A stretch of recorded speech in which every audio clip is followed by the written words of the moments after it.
السلام عليكم ورحمة الله. إن الحمد لله نحمده ونستعينه ونستغفره ونعوذ بالله من شرور أنفسنا ومن سيئات أعمالنا. من يهده الله فلا مضل له ومن يضلله فلا هادي له، وأشهد أن لا إله إلا الله وحده لا شريك له، وأشهد أن محمدا صلى الله عليه وسلم عبده ورسوله. يا أيها الذين آمنوا اتقوا الله حق تقاته ولا تموتن إلا وأنتم مسلمون. يا أيها الناس اتقوا ربكم الذي خلقكم من نفس واحدة وخلق منها زوجها وبث منهما رجالا كثيرا ونساء، واتقوا الله الذي تساءلون به والأرحام إن الله كان عليكم رقيبا. يا أيها الذين آمنوا اتقوا الله وقولوا قولا سديدا يصلح لكم أعمالكم ويغفر لكم ذنوبكم، ومن يطع الله ورسوله فقد فاز فوزا عظيما. ألا إن أصدق الكلام كلام الله وخير الهدي هدي محمد عليه الصلاة والسلام، وشر الأمور محدثاتها وكل محدثة بدعة وكل بدعة ضلالة وكل ضلالة في النار. أما بعد، حياكم الله عز وجل en cette soirée du samedi 28 ou bien 29 Safar 1437 de l'Hégire, correspondant au 9 décembre 2015 bi'idhnillahi subhanahu wa ta'ala. Une seconde, inshallah ta'ala. Je disais donc, حياكم الله عز وجل, en cette soirée du mercredi 28 Safar, mercredi 28 Safar 1437 de l'Hégire, ou bien 29, correspondant au 9 décembre 2015, bi'idhnillahi azza wa jal. Donc, le mal et le remède, 29e cours, bi'idhnillahi subhanahu wa ta'ala. Le titre d'aujourd'hui, les châtiments diffèrent en fonction des péchés. Les châtiments diffèrent en fonction des péchés. يقول ابن القيم عليه رحمة الله تعالى, puisque les péchés diffèrent dans leur degré et leur méfait, leur châtiment diffère en ce bas monde et dans l'au-delà. Je répète, puisque les péchés diffèrent dans leur degré et leur méfait, alors leur châtiment diffère en ce bas monde et dans l'au-delà. Nous en mentionnerons ici, avec l'aide et la permission d'Allah Azza wa Jal, un ensemble concis et global. Ainsi, nous disons, leur fondement, c'est-à-dire celui des péchés, al-asl al-dhunub, est de deux types. Premièrement, le délaissement d'un commandement, tarku wajib, et l'accomplissement d'un interdit, fi'lu mahdhur. Donc les péchés, en fait, il n'y a que l'une des deux sortes, ou bien on délaisse quelque chose d'obligatoire, ou bien on fait quelque chose de haram. Donc les péchés se divisent en deux. Ou bien on délaisse, ou bien on fait. Si on délaisse quelque chose d'obligatoire, car si c'est pas obligatoire, c'est pas péché. Et si on fait quelque chose d'interdit, car si c'est pas interdit, donc c'est pas péché.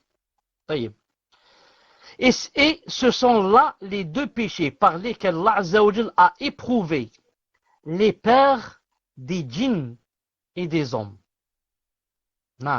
Les pères des djinns et des hommes. Les pères des djinns, c'est qui? C'est Iblis. Il a été éprouvé, lui aussi, il a fait un péché. Et les pères des hommes, Adam wa Hawa, quand lui il a mangé, elle a exhorté à manger. Ces deux types se divisent, se décomposent, c'est-à-dire se divisent entre ce qui est apparent et visible sur les membres et ce qui est caché et se situe dans le cœur. Donc ces deux types de péchés, qui sont le fait de délaisser l'obligatoire ou bien de faire l'interdit. Ces deux types se divisent aussi, c'est-à-dire dans le fait que, ou bien ils sont visibles sur les membres, ce sont des péchés qu'on fait avec les membres, ou bien ce sont des péchés qu'on fait avec le cœur. Maintenant, je vais essayer on va donner, si je peux, si Allah subhanahu wa ta'ala m'aide et je peux, de donner un exemple pour chacun des quatre ici. Donc, d'ailleurs, est-ce que Abu Torah peut résumer, écrire 1, 2, 3, 4, c'est-à-dire pour que les gens, quand ils voient, ils saisissent bien que les péchés, c'est ou bien faire ou la délaisser, ou bien faire l'interdit, ou bien délaisser l'obligatoire. Écris d'abord ça. Les péchés se divisent en deux, c'est-à-dire 1, faire l'interdit, de délaisser l'obligatoire. Non, deux catégories. Ou bien tu peux commencer par l'inverse. Délaisser l'obligatoire ou bien faire l'interdit. Commettre l'interdit. Deuxièmement, délaisser l'obligatoire. Voilà, les péchés. C'est ou bien commettre l'interdit ou bien délaisser l'obligatoire. Et les deux, c'est-à-dire celui-là ou l'autre, sont ou bien on les fait dans les actes, c'est visible, il dit ici sur les membres, ou bien c'est sur le cœur. C'est-à-dire c'est ou bien au niveau des membres ou bien au niveau du cœur. Écris ça. Et les deux péchés, les deux sortes hindoues sont ou bien au niveau des membres ou bien au niveau du cœur. Ils sont visibles sur les membres, voilà, ou sont au niveau du cœur. Maintenant, je vais essayer, vous aussi vous m'aidez, si je ne trouve pas, à donner des... Donc ils sont 4 maintenant, ils sont 4 sortes. À donner des exemples. Bon, on va commencer par commettre l'interdit. 1. Commettre l'interdit qui est visible sur les membres. Par exemple, faire la zina. Boire l'alcool. Ça, c'est commettre l'interdit visible sur les membres. Ça, écrit. Voler, voilà, le tatouage. Tout ça, c'est commettre un interdit visible sur les membres. Voilà.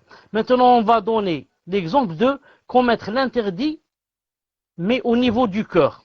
Commettre l'interdit au niveau du cœur. C'est comme, par exemple, au niveau du cœur, c'est par exemple penser du mal de Allah subhanahu wa ta'ala. Penser du mal de Allah subhanahu wa ta'ala. J'ai fait quelque chose au niveau du cœur seulement. C'est pas au niveau des membres. Mais c'est haram. C'est haram. C'est au niveau du cœur, mais j'ai fait un interdit. J'ai fait un interdit. Maintenant, on va passer à avoir de l'aversion envers une obligation. Naam aussi, avoir de l'aversion envers une obligation. Détester quelque chose que Allah subhanahu wa ta'ala a ordonné. Détester quelque chose que Allah subhanahu wa ta'ala a ordonné. Ça, c'est au niveau du cœur. Et c'est quoi? C'est commettre l'interdit. Maintenant, on va passer à délaisser l'obligatoire. Délaisser l'obligatoire aussi se divise en deux. Le délaisser au niveau des membres, ou bien le délaisser au niveau du cœur. Au niveau du membre, au niveau des membres, par exemple, ça peut être par exemple, pour une femme ne pas se voiler. Pour une femme, délaisser le voile. Donc, c'est délaisser quelque chose d'obligatoire au niveau des membres. Délaisser le voile. Délaisser aussi la salate. C'est au niveau des membres. Je l'ai pas fait. Non. Une seconde. Une pause. Une seconde. Salam alaikum. Donc, je reviens au cours. Ensuite, qu'est-ce qu'il reste? Délaisser l'obligatoire sur les membres. Ne pas se voiler, etc. pour une femme. Ensuite, qu'est-ce qu'il y a? Commettre l'interdit. Où est-ce qu'on est exactement? Attends, j'oublie où est-ce qu'on est. On est à 10 obligatoires. Maintenant, délaisser l'obligatoire au niveau du cœur. Voilà, délaisser l'obligatoire au niveau du cœur. Par exemple, délaisser l'obligatoire qui est, par exemple, je donne un exemple, attester qu'Allah Azza wa Jal est au-dessus de son trône. Attester qu'Allah Ta'ala est au-dessus de son trône. Toi, tu délaisses ça. Tu dis non. Dans ton cœur, tu dis, même sans parler avec quelqu'un, tu dis Allah Ta'ala est partout. Il n'est pas au-dessus du trône. Donc, tu as délaissé quelque chose d'obligatoire. Au niveau du cœur. Il dit ici. Il dit ces deux types. Ces deux types qu'on vient de citer se divisent. Se divisent entre ce qui est apparent et visible sur les membres et ce qui est caché et se situe dans le cœur. Mais également, ils se divisent aussi entre ce qui est lié au droit d'Allah Azza wa Jal ou au droit de ses créatures. Donc, les péchés se divisent aussi d'un autre côté aussi, comme on dit en arabe, bi'tibarin akhar. Donc, ils se divisent aussi d'un autre côté, péchés qui ont rapport au droit d'Allah Azza wa Jal et péchés qui ont rapport au droit des créatures, aux droits des créatures. Il dit ici, même si tout droit de ses serviteurs, c'est-à-dire des créatures, englobe le droit d'Allah Azza wa Jal. Ça, comment c'est devenu ton droit, si ce n'est pas que Allah Ta'ala a fait que ça soit un droit pour toi. Tu ne peux pas, toi, être moucher et légiférer. Allah Ta'ala a légiféré que cette chose est un droit pour toi. Non. Ici, il dit, mais on a nommé cela droit des serviteurs, droit des ibad, des serviteurs. Pourquoi? Pour faire la différence, car il est obligatoire de le respecter s'ils le demandent. Et cela n'est pas obligatoire s'ils y renoncent. C'est pour cela que les savants divergent, par exemple, dans le fait que si quelqu'un, par exemple, a volé, s'il a volé plus de, comme vous savez, un quart de dinar en or, on lui coupe sa main. Imaginez maintenant qu'il m'ait volé moi, naam, yani personnellement, ensuite il est venu demander des excuses, etc. Et le juge, yani, ou le calife, ou là, est au courant. Naam. Est-ce que ça, c'est un droit d'Allah ou c'est un droit du serviteur? Si c'est un droit d'Allah, il faut lui couper la main, coûte que coûte. On ne laisse pas un droit d'Allah. Si c'est un droit du serviteur, donc si moi je lui pardonne, on ne lui coupe pas la main. Si moi je lui pardonne, on ne lui coupe pas la main. Donc c'est d'après, est-ce que cette chose, c'est un droit du serviteur ou bien un droit d'Allah? Droit d'Allah, pas de concession. Pas de concession. Droit du serviteur, s'il ne le demande pas, ou bien il pardonne, on ne le fait pas. S'il y renonce, il tombe. Naam. Il dit ici, ensuite les péchés se divisent en 4 catégories. Les péchés ayant trait à la seigneurie et la royauté. Ensuite, deuxièmement, les péchés ayant trait à Satan, Shaitan. Troisièmement, les péchés ayant trait aux bêtes sauvages. Et quatrièmement, les péchés ayant trait aux animaux. Aux animaux. Voilà, les péchés se divisent en 4 catégories. Ceux ayant trait à la royauté et à la seigneurie, ceux ayant trait à Satan, ceux ayant trait aux bêtes sauvages et ceux ayant trait aux animaux. Premièrement, les péchés ayant trait à la royauté et à la seigneurie. Ces péchés consistent à commettre, à s'adonner à ce qui ne convient pas, des attributs de seigneurie. Donc, les péchés ayant trait à la royauté et à la seigneurie, c'est que tu te donnes des attributs qui en fait n'appartiennent qu'à la seigneurie et à la royauté. Non, et à la royauté. Comme, exemple, se donner ou s'adonner à l'attribut de la grandeur, l'orgueil, l'omnipotence, la domination, l'élévation, la réduction à l'esclavage des créatures et d'autres. Ça, ce sont des péchés vraiment graves. Le fait de se donner des choses que seul Allah subhanahu wa ta'ala s'est donné. Comme la grandeur, l'orgueil, l'omnipotence, la domination, l'élévation, la réduction à l'esclavage des créatures et d'autres. Naam. Il dit ça, qu'est-ce qu'il va dire de ça? Il dit, en fait, naam, on fait également partie l'association au Seigneur. Naam, qui est de 2 types. L'association enseignement et attribut, et le fait d'adopter une autre divinité en dehors de lui. Ça, c'est une. Et l'association dans la relation avec Allah Azza wa Jal. Donc, l'association dans les noms et les attributs, et l'association dans la relation avec Allah Azza wa Jal. Même si cette dernière n'implique pas l'entrée en enfer. Mais qu'elle invalide l'œuvre en laquelle on a associé Allah Azza wa Jal. Naam. Il dit c'est comme quelqu'un qui va faire quelque chose, en même temps il dit c'est pour Allah, et en même temps c'est pour ravir X ou Y. Non, Allah subhanahu wa ta'ala ne l'accepte pas. Non, Allah ta'ala ne l'accepte pas. Et si tu fais tout, Allah subhanahu wa ta'ala te pardonne. Non, mais Allah ta'ala n'accepte pas cette chose. Cette catégorie est la plus grande des formes de péché, dont fait partie le fait de parler d'Allah Azza wa Jal sans science.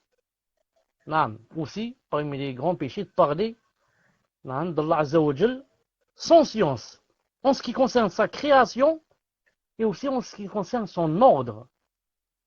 Naam. Le fait de parler d'Allah Azza wa Jal sans science, en ce qui concerne sa création et aussi en ce qui concerne son ordre, l'ordre, yani sa sharia. Celui qui compte parmi les adeptes de ses péchés aura contesté Allah Azza wa Jal dans sa seigneurie et son royaume, et il lui aura attribué un égal. C'est là le plus grand des péchés auprès d'Allah Azza wa Jal. Et aucune œuvre n'est utile pour celui qui le commet. Aucune œuvre n'est utile pour celui qui le commet. Allah Azza wa Jal a dit dans le Coran, وَلَقَدْ أُوحِيَ إِلَيْكَ وَإِلَّذِينَ مِنْ قَبْلِكَ لَئِنْ أَشْرَكْتَ لَيَحْبَطَنَّ عَمَلُكَ. Ça, le prophète sallam, il dit au prophète sallam que si tu fais du shirk, que tes œuvres sont vaines. Alors qu'en est-il par rapport à nous? Ça, c'est par rapport aux péchés ayant trait à la seigneurie. Deuxièmement, les péchés ayant trait à Satan. Les péchés ayant trait à Satan. Il dit, ce sont ceux qui induisent une ressemblance avec lui. Les péchés ayant trait à Satan, ce sont les péchés qui induisent et impliquent une ressemblance avec le shaitan. Par exemple, dans la jalousie, la transgression, la tromperie, la rancœur, l'imposture, la ruse, le commandement et l'embellissement de la désobéissance à Allah Azza wa Jal, l'interdiction et l'éloignement du fait de lui obéir, l'innovation dans sa religion, l'appel aux innovations et à l'égarement. Cette catégorie suit la première dans le méfait, même s'il reste moindre. Donc ça, ce sont le genre de péchés qui ont une ressemblance avec qui? Avec Shaitan. La jalousie, la transgression, la tromperie, la rancœur, l'imposture, la ruse. Embellir la désobéissance d'Allah. Certains gens, ils embellissent la désobéissance à Allah subhanahu wa ta'ala, subhanallah al-azim. Et ils te rendent que tout ça, c'est pas désobéissance. Et ils font appeler ça par d'autres noms. Par d'autres noms. La musique, il te dit pas c'est la musique, c'est haram, il y a des hadiths authentiques. La musique, il te dit c'est un art. Et l'acteur du ciné qui fait des choses pas bien, c'est une star. C'est une star. C'est pas quelqu'un qui désobéit à Allah. Non, c'est une star. Et ça rentre aussi l'interdiction et l'éloignement du fait de lui obéir. Éloigner les gens à obéir à Allah subhanahu wa ta'ala. Tout ça, c'est se ressembler au shaitan. L'innovation dans la religion. L'innovation. L'appel aux innovations. L'appel à l'égarement. Tous ces péchés ont trait à Satan. Troisièmement, les péchés ayant trait aux bêtes féroces. Les péchés ayant trait aux bêtes féroces. Ce sont les péchés de transgression. Ce sont les péchés de transgression, de violence, effusion de sang, d'assaut des faibles et impuissants. Les faibles et les impuissants, on les met sous nos pieds, dont découlent différentes formes de tort causés à l'homme, ainsi qu'un enhardissement à commettre injustice et transgression. Donc les péchés ayant trait aux bêtes féroces, c'est là où il y a la violence, il y a l'effusion du sang, il y a les meurtres, les assassinats. Vouloir mettre les gens sous les pieds, et les impuissants. Et toutes les différentes formes de tort qu'on cause à l'être humain.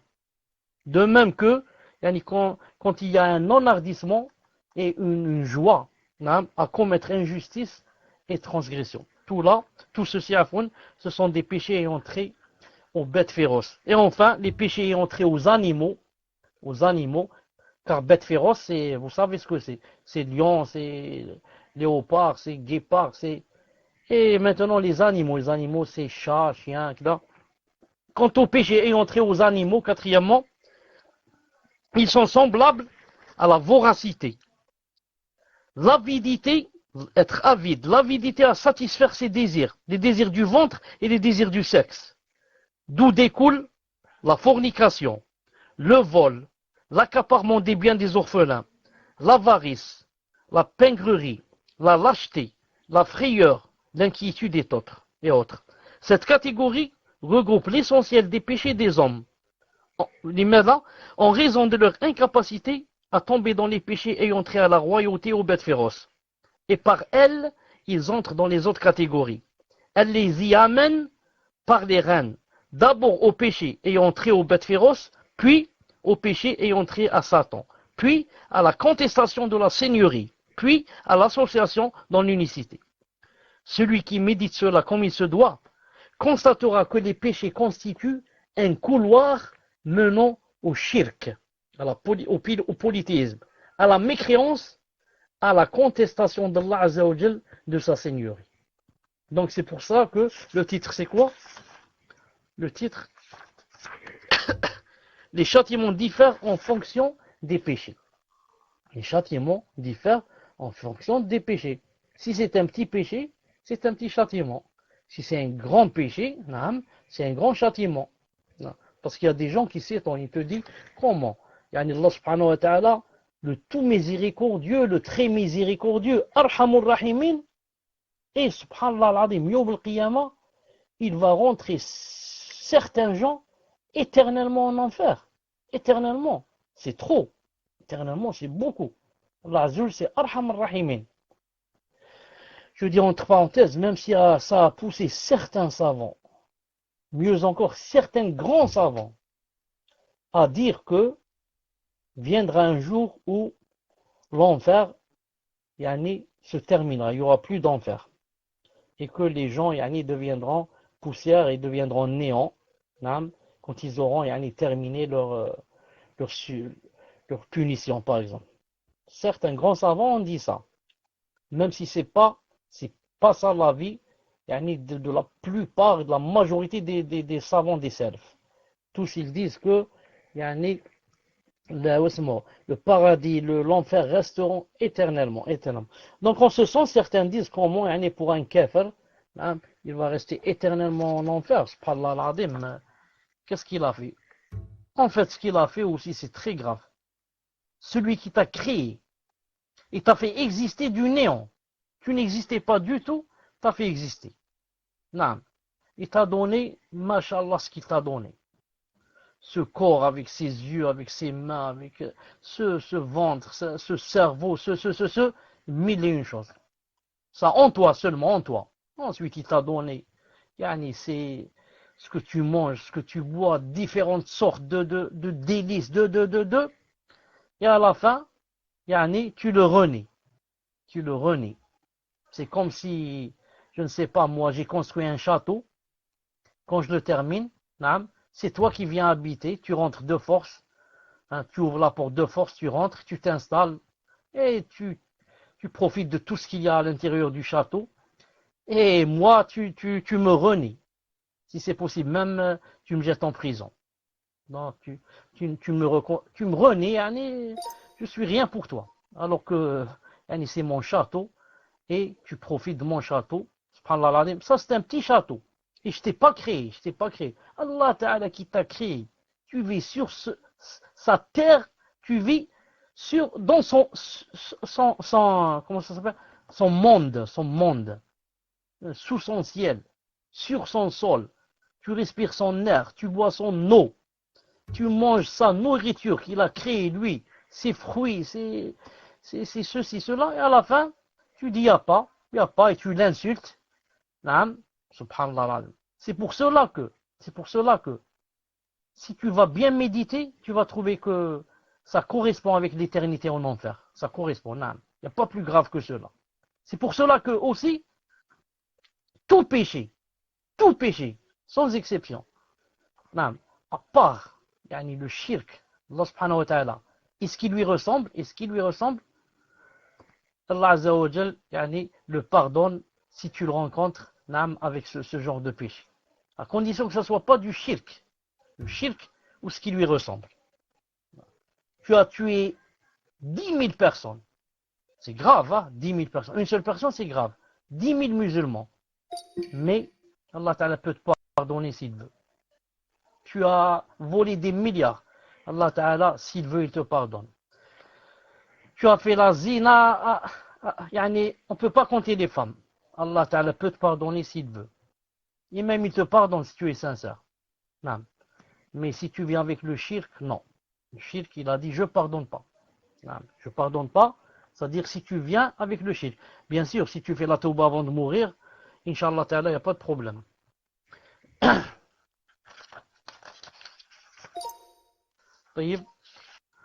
On va passer à autre chose, Inch'Allah Ta'ala. Titre, les péchés majeurs et mineurs. Les péchés majeurs et les péchés mineurs. Les péchés se divisent aussi d'un autre côté en péchés majeurs et péchés mineurs. Voilà. Et la différence, c'est que les péchés majeurs, si quelqu'un fait un péché majeur, ça suffit pas de dire astaghfirullah. Mais encore faut-il faire tawban nasuh. Faut-il faire le repentir sincère qui comprend, comme vous le savez, 5 conditions. Quant au péché mineur, si on demande à Allah Ta'ala et le cœur est présent, on lui demande de nous pardonner, ça suffit. Il dirait à Allah subhanahu wa ta'ala, je regrette, usmahli wa kada, ighfirli wa arhamni. Allah subhanahu wa ta'ala pardonne bi'idhnillah subhanahu wa ta'ala si on est sincère avec lui. طيب.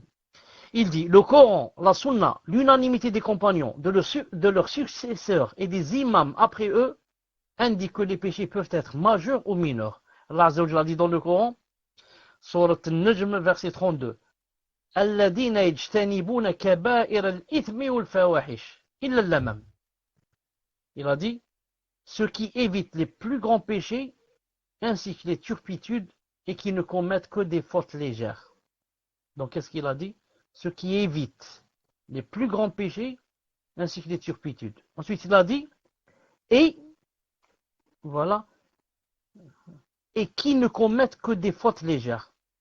Donc, dans ce verset, Allah Azza wa Jalla a divisé les péchés en deux. Il a dit, ceux qui évitent les plus grands péchés, et à la fin, il a dit, et ne commettent que de fautes légères.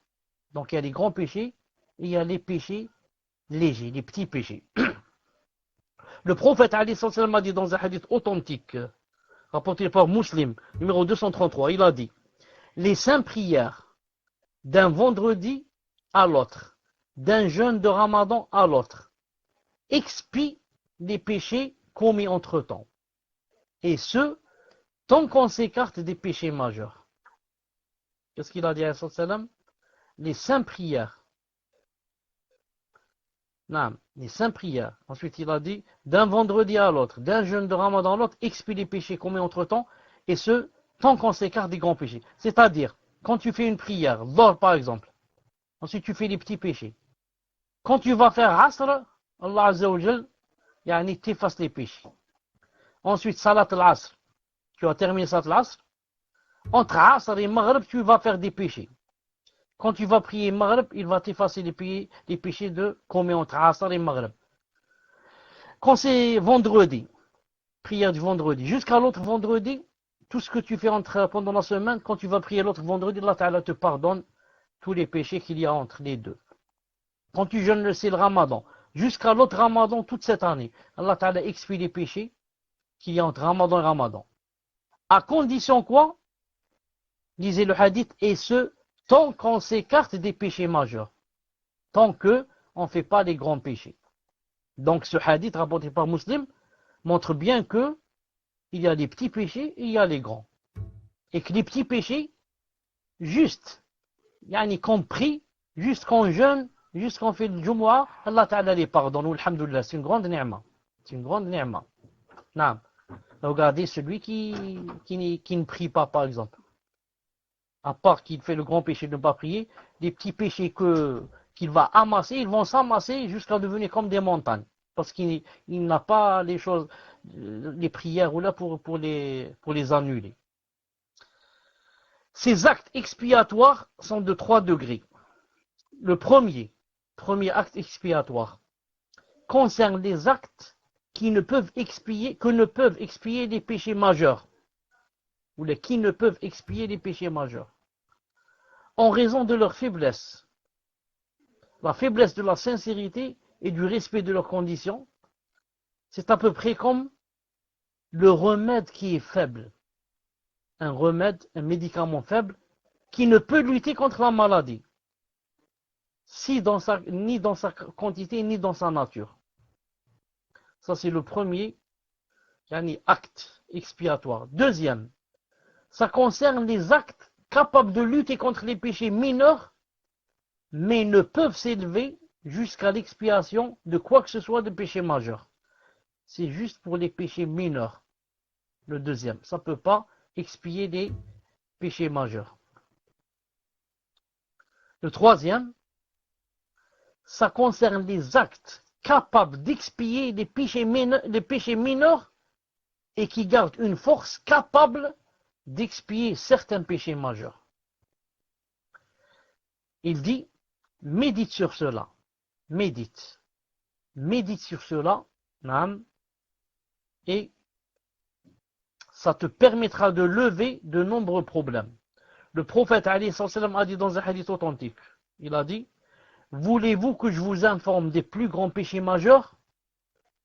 Bien sûr, ô messager d'Allah.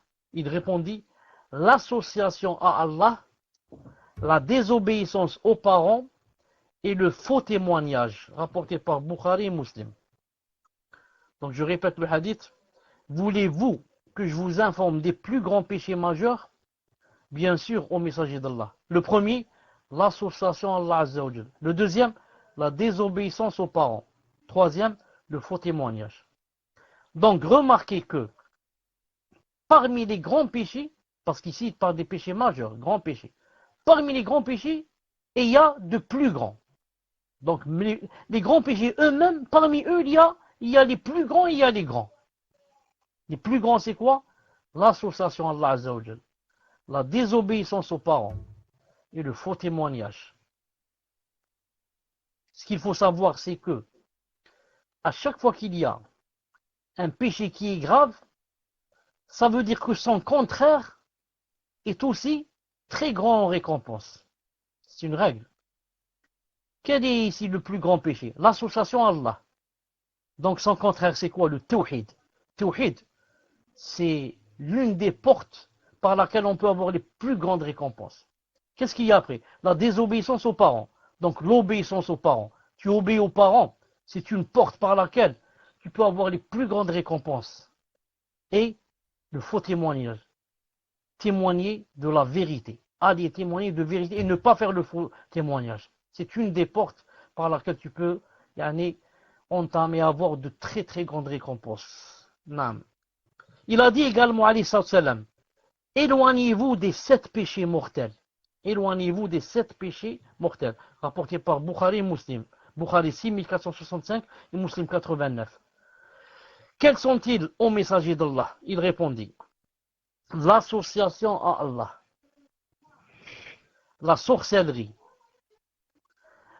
troisièmement, l'assassinat d'une personne dont Allah a interdit le meurtre, si ce n'est de plein droit. Quatrièmement, l'accaparement des biens des orphelins. Cinquièmement, la consommation de l'usure, riba. Sixièmement, la fuite au combat. Et septièmement, l'accusation de fornication portée contre des croyantes chastes et innocentes. Voilà, je les répète, les péchés mortels. Que Allah Ta'ala nous en préserve. Le premier, l'association à Allah Ta'ala. Le deuxième, la sorcellerie. Combien de familles ont des mères et des sœurs et des filles qui vont chez les sorciers, chez les sorcières. Péché mortel. Si la personne ne fait pas tauba avant de mourir, vraiment très grave pour elle.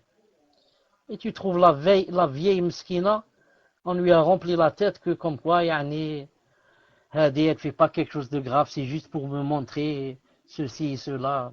Astaghfirullah. La sorcellerie. Troisièmement, l'assassinat d'une personne dont Allah a interdit le meurtre, si ce n'est de plein droit. Pourquoi il a ajouté si ce n'est de plein droit? Car il y a des cas où, je ne dis pas que on peut tuer quelqu'un, mais des fois c'est obligé. Comme quelqu'un par exemple qui a fait la zina, qui était déjà marié, ou quelqu'un qui a tué quelqu'un. Il a tué quelqu'un, là, maintenant, il faut le tuer. Sauf bien sûr si sa famille on lui pardonne. Comme on a dit tout à l'heure, le droit d'Allah et le droit des gens. Ils disent, on lui pardonne. Et des fois même, si la famille dit, on pardonne à cette personne d'avoir tué notre enfant par exemple, c'est possible pour le calife de tuer la personne. Non, même si sa famille, la famille du défunt lui ont pardonné. Et ça rentre des fois dans ce qu'on appelle siyas al-shar'iyya. Le calife dit, parce que si je ne le tue pas, alors tout le monde par exemple va faire comme lui. Et tout le monde va lui pardonner. Moi je le tue parce que je vois que maintenant, il y en a beaucoup qui tuent des gens. Donc je vais leur donner une leçon. Celui-là, je vais le tuer. Non, et il a le droit, subhanallah, même si la famille lui a pardonné. Ensuite, il dit, l'accaparement des biens des orphelins. Les orphelins, des pauvres masakin, ils sont morts, le père est mort. Et les savants disent, pour qu'on dise de lui yatim, il faut que ce soit le père qui soit mort. Ce n'est pas la mère, le père, pour qu'on dise de lui orphelin. Donc, on lui prend maintenant ses biens. Il vit chez son oncle, ou chez son cousin, ou là. Et Meskin, c'est un enfant. Il n'est au courant de rien. Il ne sait même pas que son père lui a laissé des biens. De l'argent dans la banque, ou bien des usines, ou je ne sais quoi. Et celui qui vit chez lui, il en profite. Il dit tant qu'il est jeune, il ne sait pas. Et il achète des choses pour lui, des voitures, des je ne sais quoi. L'accaparement des biens des orphelins.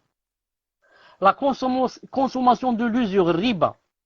Le prophète sallallahu alayhi wa sallam a dit que le dirham min riba, ashaddu min 36 zanya.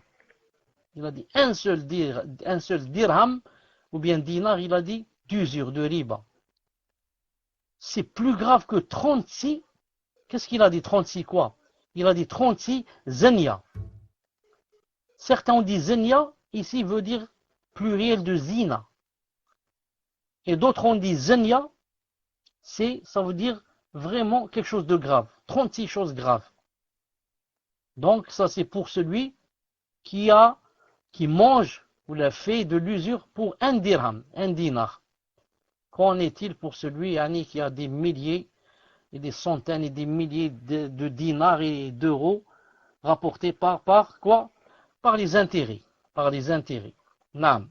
Et il a dit alayhi salam dans un hadith authentique, riba bid'a wa situna shu'ba, adnah, il a dit adnah, kalladhi,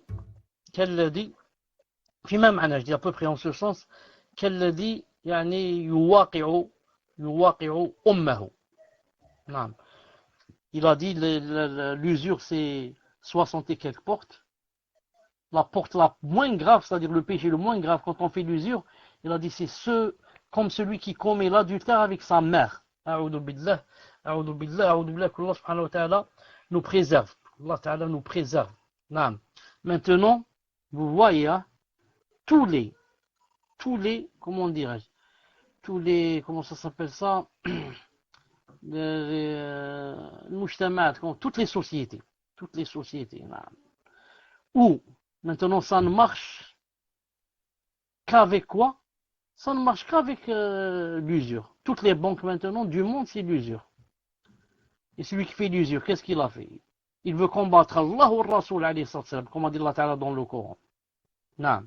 Donc, comme dit Allah Ta'ala, فَأَذَنُوا بِحَرْبٍ مِّنَ اللَّهِ وَرَسُولِهِ فَأَذَنُوا بِحَرْبٍ مِّنَ اللَّهِ وَرَسُولِهِ يا الذين اتقوا الله وذروا ما بقي من ربا إن كنتم مؤمنين فإن لم تفعلوا فأذنوا بحرب من الله ورسوله. Allah Ta'ala dit, pour vous les croyants, si vous croyez en Allah subhanahu wa ta'ala, éloignez-vous de cette riba. Maintenant vous voulez faire l'usure, il a dit, alors préparez-vous à une guerre venant d'Allah et de son prophète. Le prophète est mort.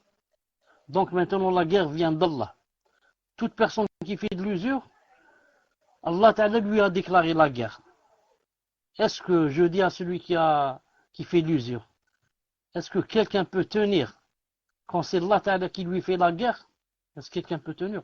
Regardez maintenant toutes les dont je parlais tout à l'heure, toutes les sociétés, tous les pays, tout où il y a l'usure, ils sont maintenant dans de graves problèmes. la faillite totale dans beaucoup de pays, et ça va se terminer par la faillite du monde. Tout le monde va rentrer en faillite et va rentrer dans la famine, dans 20 ans, 30 ans, 100 ans. La guerre d'Allah Ta'ala, car ils ont déclaré la guerre à Allah Ta'ala et Allah Ta'ala leur a déclaré la guerre. Ensuite, il a dit la fuite au combat. Quand on est dans un combat, on est parti pour Allah Subhanahu wa Ta'ala, on n'est pas parti pour les gens.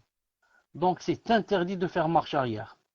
C'est pour ça quand tu fais la hijra, tu l'as faite pour Allah Ta'ala. C'est interdit de faire marche arrière et de dire je reviens dans mon pays. Il a dit ici la fuite au combat. Tu es parti pour Allah Subhanahu wa Ta'ala. C'est interdit de revenir marche arrière. Sauf dans deux cas. Dans deux cas. Illa, comme il a dit dans le ou bien c'est pour il y a par exemple un groupe qui est derrière, donc je reviens vers eux pour être avec eux, par exemple, ne pas être seul comme ça. Je reviens marche arrière, mais c'est pas pour fuir, pour rattraper un groupe qui est à 1 kilomètre derrière moi, mais ils sont bien préparés. Et ils font partie de moi, je fais partie d'eux. C'est le même groupe. Au lieu de rester seul là, ils vont me couper la tête. Je reviens, c'est pas vrai. Salam alaikum, Cheikh, vous avez perdu le micro. Assalamu alaikum wa rahmatullahi wa barakatuh. Donc on attend Cheikh, alhamdulillah, Cheikh est revenu. Donc tafaddal ya Cheikh. Wa jazakallahu khayran. Salam alaikum, est-ce que vous m'entendez? Alhamdulillah. Donc je ne sais pas ce qui s'est passé, je me suis trouvé carrément dehors et le salon fermé. Je ne sais pas ce qui s'est passé. J'espère que je rentre pas dans les fuyards. Je rentre pas dans les fuyards, ceux qui ont fui. Donc, puisque je me suis trouvé dehors, j'ai profité pour vous ramener le verset dont je suis en train de parler maintenant. Le verset dont je suis en train de parler. Celui qui dit que c'est permis, s'il y a deux raisons. Une seconde. Qu'est-ce que je fais? Voilà. Donc il dit ici ومن يوليهم يومئذ دبره إلى متحرف لقتال أو متحيز فيها فقد باء بغضب من الله ومأواه جهنم بئس المصير. Quiconque ce jour-là leur tourne leur dos, il est dans la bataille, à moins que ce soit par tactique de combat ou pour rallier un autre groupe. Voilà les deux conditions pour lesquelles c'est permis de revenir marche arrière. C'est-à-dire pour tactique de combat. Je reviens, mais c'est pour, pour mieux sauter. Ou alors pour rallier un autre groupe. Pour ne pas rester seul, mais être avec un autre groupe. À part cela, si quelqu'un fuit, celui-là encourt la colère d'Allah et son refus sera à l'enfer. A'udhu billah. A'udhu billah. طيب, qu'est-ce qui manque? Donnez-moi le hadith. J'ai plus le hadith ici devant moi. Donnez-moi le hadith de tout à l'heure. On parlait des péchés mortels, celui qui fuit. Il fuit pendant le combat. Donnez-moi le hadith. Qu'est-ce qui reste encore? Il reste une chose ou deux. طيب. Et la consommation de l'usure, la fuite au combat et l'accusation portée contre les croyantes chastes et innocentes. Beaucoup croient que ceci n'est valable que si un homme parle d'une femme en mal. Alors que l'inverse est aussi valable. Si on parle aussi d'un homme, un homme parle d'un homme, il dit, il fait zina, etc., alors que c'est pas vrai. Ou alors une femme parle d'un homme, elle dit celui-là, il fait la zina, etc., alors que c'est pas vrai. Tout cela, ça rentre dans les péchés mortels. Car il n'y a pas de différence entre un homme ou une femme. Un homme qui fait la zina, c'est pas bien aussi. C'est grave aussi. C'est sale, ça. La même chose, comme pour l'homme, comme pour la femme. Alors celui-là, il a fait un péché mortel qu'Allah subhanahu wa ta'ala nous préserve. Ensuite, il dit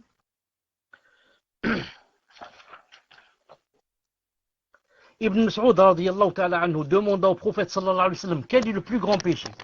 Il a répondu alayhi sallam que tu donnes un égal à Allah alors que c'est lui qui t'a créé.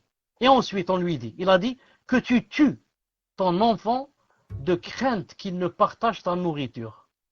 Et ensuite, on demanda, il dit que tu commettes l'abus à porter le bourri.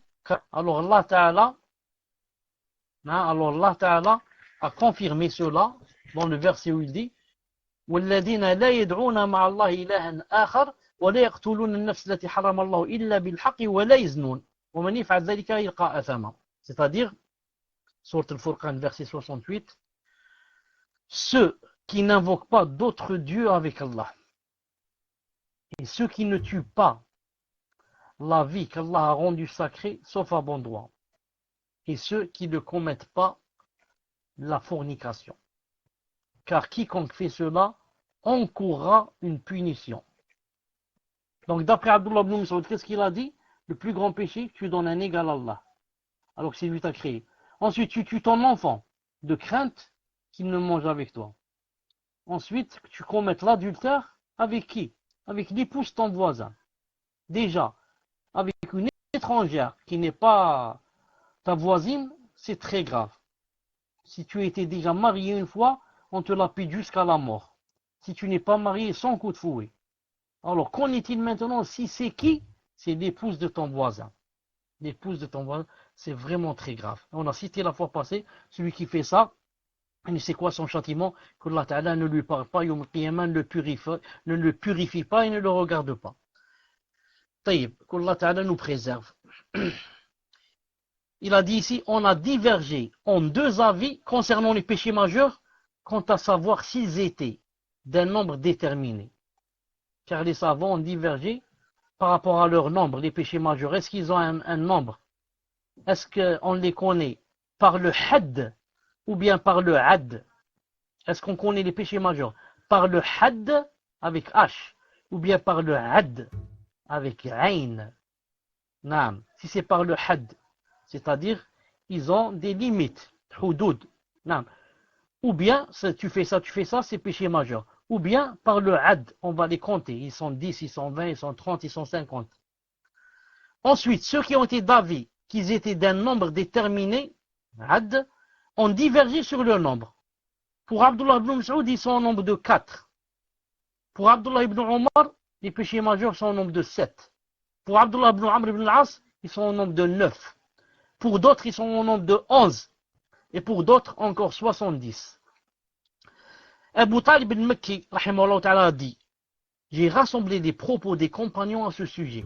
Et j'ai constaté que 4, il y a des grands péchés, concernent le cœur. Ce sont l'association à Allah, la persistance dans le péché, le désespoir de la miséricorde d'Allah et la sécurité éprouvée devant la ruse d'Allah. 4 autres grands péchés concernent la langue. Ce sont le faux témoignage, la calomnie des femmes chastes, le faux serment et la sorcellerie. 3 grands péchés concernent le ventre, la consommation de vin, la consommation des biens de l'orphelin et l'usure. Et 2 grands péchés concernent le sexe, la fornication et l'homosexualité. Et 2 grands péchés concernent les mains, le meurtre et le vol. Et un grand péché concerne les jambes, la fuite lors du combat. Et un grand péché concerne l'ensemble du corps, la désobéissance aux parents. Taïb. On va s'arrêter bi'idhnillahi ta'ala ici, car en même temps j'ai des invités, donc le temps que vous prépariez les questions, Inch'Allah ta'ala, je vais aller parler un peu avec eux et revenir bi'idhnillahi ta'ala. On se rencontre dans 10 minutes ou un quart d'heure. سبحانك اللهم وبحمدك أشهد أن لا إله إلا أنت أستغفرك وأتوب إليك. Salam alaikum. Si vous êtes prêts, on commence, Inch'Allah ta'ala. Vous dans le micro. Alaykoum salam wa rahmatullahi wa barakatuh, ya cheikh. Donc j'ai 3 questions, Inch'Allah. On va commencer par la première, bi'idhnillah. Première question d'une sœur qui demande qu'Allah vous élève en degré. Cheikh, est-ce que l'avortement rentre dans les grands péchés? Plus précisément, est-ce que cela rentre dans le fait de tuer une personne dont Allah Azza wa Jal a interdit le meurtre? Qu'Allah vous préserve. Tfaddal ya cheikh. Alaykoum salam wa rahmatullahi wa barakatuh. Donc on commence, Allah ta'ala, pour la première question. Est-ce que l'avortement rentre dans les grands péchés?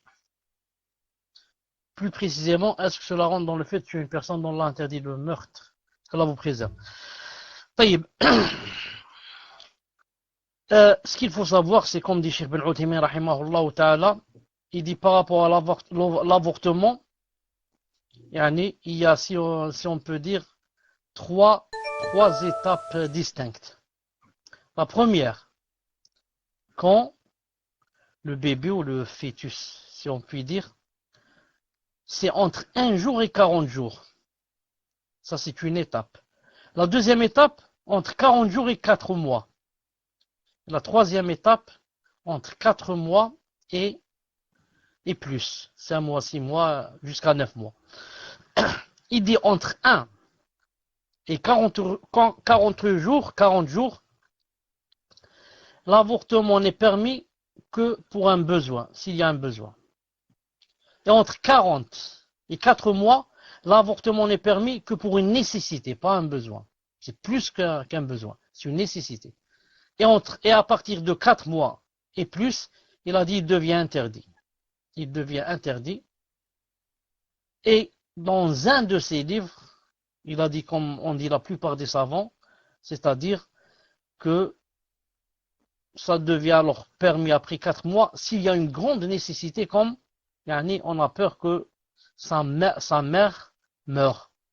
Pourquoi j'ai dit comme ça, il a rejoint les autres savants? Car dans un de ses livres, il dit que même si on sait qu'elle va mourir, on la laisse. Il dit, après 4 mois, il n'y a pas d'avortement. Mais dans un autre livre, il a dit, comme les autres savants, qui disent que même après 4 mois, c'est permis, mais vraiment dans une contrainte. Vraiment dans une contrainte, quand les médecins sont unanimes à dire que si elle accouche, elle va mourir, par exemple. Donc, maintenant, si on va prendre de ce qu'a dit Cheikh Ben Uthaymin, après les 4 mois, on rentre dans l'un des grands péchés. On rentre dans l'un des grands péchés s'il n'y a pas vraiment la grande contrainte. Bi'idnillahi ta'ala. Tfaddal. Jazakallahu khayran, ya Cheikh. Nous allons passer à la deuxième question. Donc la deuxième question. Qu'Allah vous récompense grandement, Cheikh, pour tout le temps que vous nous accordez, ainsi que les admins. Dans le cours de samedi, page 167, il est dit qu'un cœur saint est préservé de toute jalousie. Toutefois, est-ce que ressentir de la jalousie est une grande Je recommence. Toutefois, est-ce que ressentir de la jalousie est une grande tristesse quand nous rencontrons d'autres sœurs qui sont d'apparence plus pratiquantes que nous, et donc penser que peut-être Allah Azzawajal aime cette personne plus que nous? Ma question est la suivante. Est-ce que cela est de la jalousie? Si oui, est-ce que cette jalousie rentre dans la jalousie évoquée dans le livre, page 167? Barakallahu fik, Cheikh, wa jazakallahu khayran. Tafaddal, Cheikh. Donc d'abord, puisque c'est cité la page, je reviens à la page 167 pour jeter un coup d'œil. Une seconde. 67. Donc il est dit ici, avec un cœur saint. Le cœur saint est celui qui est préservé du polythéisme, de la rancune, la rancœur, la jalousie, l'avarice, l'orgueil, l'amour. Il a cité la jalousie. Ce qu'il faut savoir, c'est qu'on doit faire la différence entre la jalousie et le hasad. La jalousie et le hasad. Le hasad, c'est souhaiter que la ni'ma que Allah Ta'ala a donné à cette personne parte. C'est-à-dire, je souhaite que la ni'ma que Allah Ta'ala a donné à telle personne parte et que cette personne n'ait plus cette ni'ma. Voilà, disparaisse. Et que cette personne n'ait plus cette ni'ma.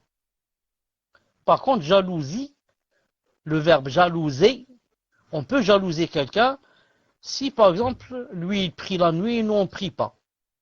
C'est-à-dire, dans le cœur, je souhaite être comme lui. Je peux jalouser quelqu'un qui a de l'argent et qui donne sabilillah, alors que moi je suis un avare. Ça, c'est permis. C'est pour ça que le prophète, il a dit la hasad, illa fi ithnayn. Pas de jalousie, pas de hasad, sauf dans 2 choses. Quelqu'un auquel Allah Ta'ala a donné de l'argent et qui le donne à droite et à gauche, sabilillah. Quelqu'un auquel Allah Ta'ala a donné de la science et qui l'enseigne aux gens, etc. Donc toi, si tu vois quelqu'un et que tu veux le jalouser dans le din, c'est permis. En ce sens que tu souhaites être comme lui ou mieux. C'est permis. Non.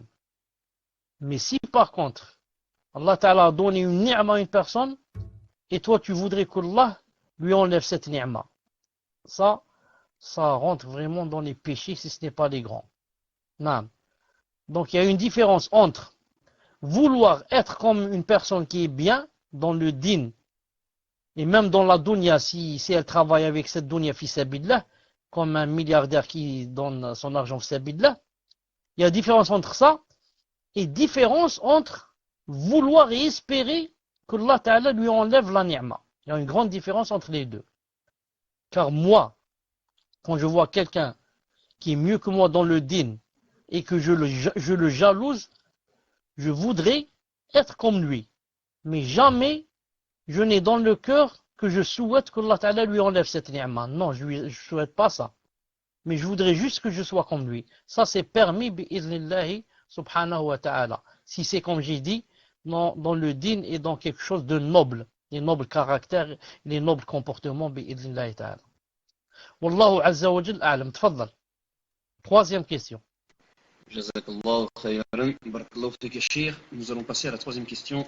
Question d'une sœur qui demande: ma question porte sur le faux témoignage.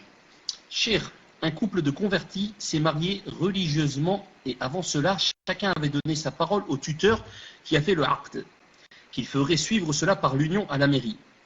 Ils ont changé, c'est-à-dire tous les deux, ils ont changé d'avis en choisissant de repousser leur passage à la mairie en rapport à leurs parents qui ne sont pas musulmans. Est-ce que cela rentre dans le faux témoignage, tout en sachant que le frère n'aurait pas fait le aqd si le couple ne lui avait pas donné leur parole? Jazakallahu khayran ya Cheikh. Tfaddal. D'abord, je conseille, Allah subhanahu wa ta'ala alam, que quelqu'un, s'il veut faire à quelqu'un, si on lui demande de venir faire l'aqd, de préférence, qu'il demande qu'on lui ramène la preuve qu'ils sont mariés civilement. C'est comme ça qu'on fait ici en Algérie. En Algérie, moi ça fait des années que je fais pas le aqd de mariage. Mais si jamais quelqu'un me demande de lui faire que je veux lui faire, alors je lui demande la condition. Je lui dis, ramène-moi le livret de famille, que vous êtes marié à la mairie. Et Inch'Allah Ta'ala, je te fais l'aqd. Naam. Car je peux les marier comme ça, ensuite ils vont pas faire. Ils vont pas faire. Et toutes les conséquences, c'est moi qui les supporte, car c'est moi qui les ai mariés. C'est moi qui les ai mariés. Et le moyen.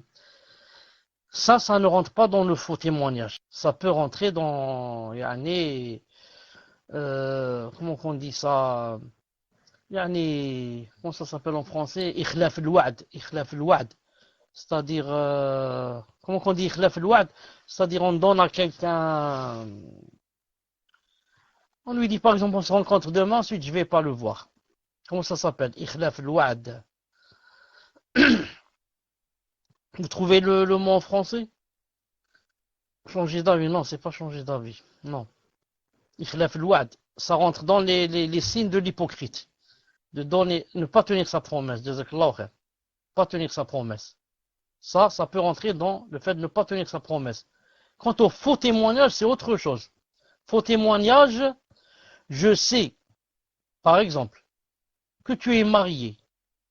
Et je vais témoigner avec toi à la mairie comme quoi tu es célibataire. Voilà un faux témoignage. Ou le contraire. Tu es célibataire, je vais témoigner devant deux personnes, ou à la mairie, ou devant le juge, que tu es marié et que tu as même des enfants. Non. Faux témoignage. Je sais que cette maison appartient à X, et je vais témoigner avec Y qu'elle appartient à Y, pas à X. Faux témoignage. Non. Voilà, Inch'Allah Ta'ala, ici, dans notre cas, le frère peut-être, le frère peut-être, quand ils ont changé d'avis, c'est-à-dire que c'est peut-être quelque chose qui est survenu après. Ils n'avaient pas ça dans l'esprit au moment où ils ont dit au frère, marie-nous. Mais après, il y a eu un petit changement. C'est possible. Donc ça rentre pas dans le faux témoignage. Bi'idhnillahi ta'ala. Tfaddal. Nous allons passer à la question numéro 4, question d'une sœur qui dit: Jazakallahu khayran fi dunya wal akhirah, à vous et les admins, barakallahu fikum pour ce magnifique cours et qu'il vous élève au rang de ses alliés véridiques. Amin. Dans un des cours précédents, nous avions dit que si on fait des péchés, Allah nous assigne un shaitan comme compagnie pour nous inciter à faire plus de péchés. Le fait de voir des djinns dans les rêves qui nous attaquent ou bien qui sont nos amis ou qui peuvent avoir des relations avec nous, est-ce que cela voudrait dire qu'ils sont nos compagnons et que nous sommes de mauvaises personnes? Ici une petite remarque. On dit, dans un des cours précédents, nous avions dit, Barakallahu fik pour nous avions dit, ce n'est pas vous avez dit. Comme on a dit une fois, ça on donne les adab. Nous avions dit que si l'on fait des péchés, Allah nous assigne un shaitan comme compagnie pour nous inciter à faire des péchés. Ici, je fais une petite remarque, une deuxième remarque. Ce n'est pas si on fait seulement un péché, ou quelques péchés. Mais on parle de quelqu'un qui se détourne du sentier d'Allah Azza wa Jal. Naam. ومن يعرض عن ذكر الرحمن نقيد له شيطانا فهو له قرين. Celui qui se détourne carrément du chemin d'Allah subhanahu wa ta'ala et commence à faire beaucoup de péchés. L'un après l'autre, et comme ça. Ce n'est pas faire de temps en temps un péché, sinon tout le monde en fait comme j'ai dit. Le fait de voir des djinns dans les rêves qui nous attaquent ou bien qui sont nos amis ou qui peuvent avoir des relations avec nous, est-ce que cela voudrait dire qu'ils sont nos compagnons, que nous sommes de mauvaises personnes? Non, ça ne veut pas dire. Ça ne veut pas dire cela. Si on voit beaucoup de djinns dans les rêves, ça peut avoir une relation avec le sihr ou autre chose. Mais, ou alors une possession de djinn. Mais, ça n'a rien à voir avec le verset, le cours qu'on a vu, bi'idhnillahi ta'ala. Mais si maintenant ces djinns viennent seulement de temps en temps dans les rêves, ça arrive à tout le monde, sauf les prophètes, que Allah ta'ala leur a donné l'isma, leur a donné l'infaillibilité. Sinon, nous tous, on a des rêves qui sont pas bien de temps en temps, des rêves où des djinns nous font peur et des rêves des chiens nous courent derrière nous, des serpents qui veulent nous mordre et comme ça. On a tout ça, mais de temps en temps. Maintenant, pour celui qui en a ça, presque tous les soirs ou un jour après l'autre, ça, il faut qu'il commence à faire des ruqya bi'idhnillahi ta'ala. Naam. Tfaddal. Donc avant de passer à la cinquième question, j'ai un message à vous faire passer. Donc il y a les frères de Bordeaux, Allahumma barak, qui vous écoutent et qui vous remercient grandement pour vos cours. Voilà, donc c'est fait. Nous allons passer à la cinquième question. Question d'une sœur qui demande: on a vu que les châtiments différents en fonction des péchés. On sait que l'on est maudit lorsqu'on vend de l'alcool. Est-ce que le fait de vendre des produits contenant de la cochonille est au même titre que le fait de vendre de l'alcool? Est-ce le même châtiment? Allah yajazikum bi khair. Tfaddal ya Cheikh wa jazakallahu khairan. Voilà, je voulais lui corriger pour diffère. Ça. Taïb. On a vu que les châtiments diffèrent en fonction des péchés. On sait que l'on est maudit lorsqu'on vend de l'alcool. Est-ce que le fait de vendre des produits contenant de la cochenille est au même titre que le fait de vendre de l'alcool? Est-ce le même châtiment? Allah yajazik bi khair. Taïb. Donc, Mahmoud, je te donne le micro, Inch'Allah Ta'ala, pour me dire c'est quoi la cochenille. Je ne sais pas ce que c'est. Je ne sais pas ce que c'est, la cochenille. Peut-être ça a rapport avec l'insecte, comment il s'appelle, avec rouge et noir, le petit insecte, est-ce que c'est lui? C'est ça. Comment il s'appelle avec l'insecte? J'ai oublié, comment il s'appelle? Voilà, comment il s'appelle? C'est pas l'hanneton. Avec le petit, on trouve sur les fleurs et dans les champs, il y a les fleurs. Est-ce que quelqu'un sait comment il s'appelle en français? Coccinelle, jazakallahu khair, coccinelle. Naam, barakallahu fi coccinelle. Ça fait peut-être 15 ou 20 ans que j'ai pas vu de coccinelle. Subhanallah al-azim. Ça fait des années que j'en vois plus. المهم. Naam. Maintenant, coccinelle, ça se trouve dans le manger. Autrefois, on les voyait sur les fleurs et maintenant, c'est dans le manger. Allah Ta'ala nous préserve. La question, est-ce que le fait de vendre plusieurs sortes de cochenilles, Non. Est-ce que le fait de vendre des produits contenant de la cochenille est au même titre que le fait de vendre de l'alcool? C'est la même chose dans le fait, comme dit Cheikh Ben Othaymin, dans le fait que ça soit un péché. Mais ce n'est pas la même chose dans le fait du châtiment. Non. Car pour l'alcool, c'est citer la malédiction. C'est pas cité pour la cochenille, ni pour autre chose, avec la gélatine, ni. C'est pas cité qu'il y a la malédiction. Donc on peut pas, yani, faire un qiyas ou quelque chose dans la malédiction. Mais par rapport au péché, on peut dire que c'est un péché. C'est la même chose dans le fait que, yani, on a fait un péché. Mais dire que, yani, on devient maudit, on ne peut pas dire cela. Il faut une preuve. Il faut qu'il y ait un hadith ou un verset qui dit que celui qui vend ça devient maudit. Comme c'est cité par rapport à l'alcool. Naam. Wallahu azza wa jal a'lam. Hayyak Allah, tfadval pour la 6e question. Barakallahu fik, cher. Donc, Allah yahayik, cher, barakallahu fik, wa jazakallahu khairan.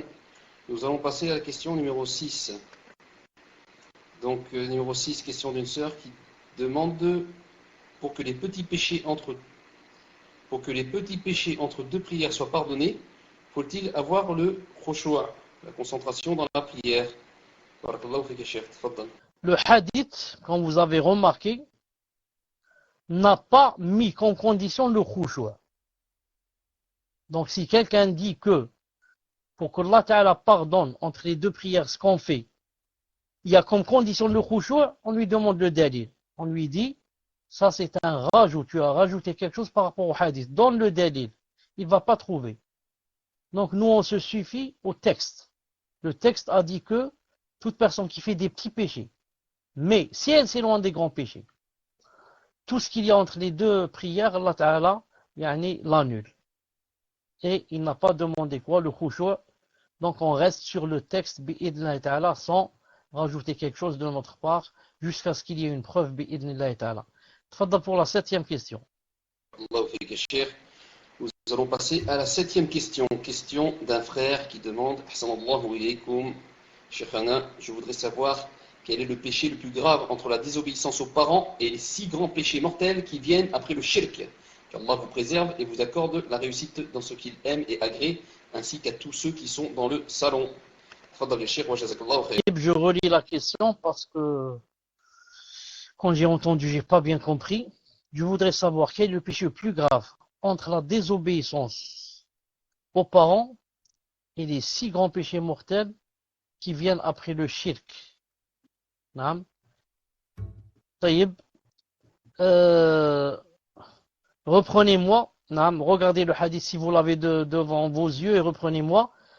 Parmi les 7 péchés mortels, le hadith n'a pas cité la désobéissance aux parents.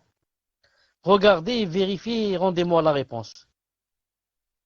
Est-ce que parmi les 7 péchés, voilà, éloignez-vous des 7 péchés mortels, l'association, la sorcellerie, l'assassinat d'une personne, si c'était plein droit, l'accaparement des biens des orphelins, la consommation de l'usure, la fuite au combat, l'accusation portée contre les croyants, chasse. Et il n'y a pas, la désobéissance des parents.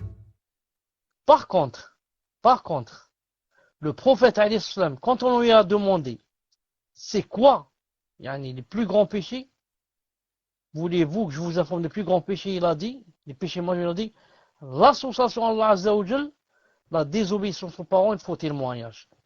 Non. Donc la désobéissance aux parents, quand vous voyez, il l'a quoi?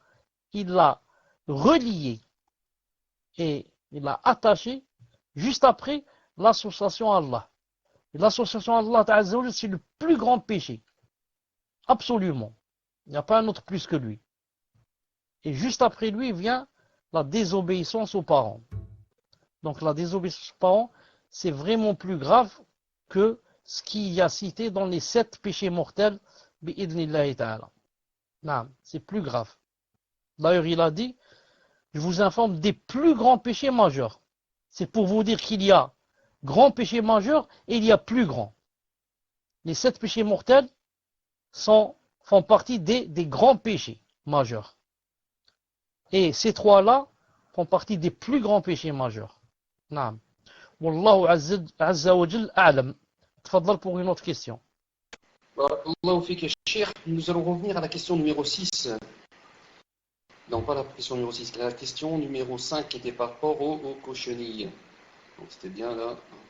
Ouais, c'était bien la numéro 5. Donc la personne demande, Inch'Allah, je vous mets le. Demande concernant ma question, je voulais savoir si c'est possible, elle voulait savoir si c'est possible de vendre des produits qui contiennent du cochenille. Tfaddali, Cheikh. Jazakallahu khair. Parmi ces produits-là, naam, il y a des produits